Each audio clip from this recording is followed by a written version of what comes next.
Никол Чебабовски, директорот на Агенцијата за храна и ветеринарство, денес изјави дека со енергетската криза се контролира и температурниот режим под кој се чуваат производите во маркетите. Штедат струја и несоодветно ги ладат производите. Температурата во ладилниците мора да се регистрира во секое време и да нема отстапувања. Казните се безмалку 1000 и нешто евра, но може и да се помножат со 3 и да достигнат до 4000 евра. Изјави Бабовски.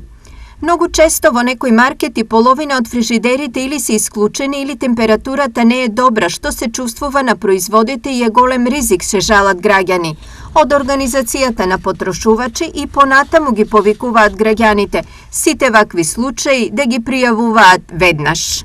Па имаше одредени поплаки од потрошувачи кои што се жалеат дека трговците ги исклучуваат фрижидерите или не го почитуваат така наречениот ладен ланец. Сега препорака до потрошувачите е доколку се сомневаат дека некој трговец не ги почитува овие правила кои што важат, може да пријави кај нас во Организација на потрошувачи или пак може да се обрати до Државниот пазарен инспекторат.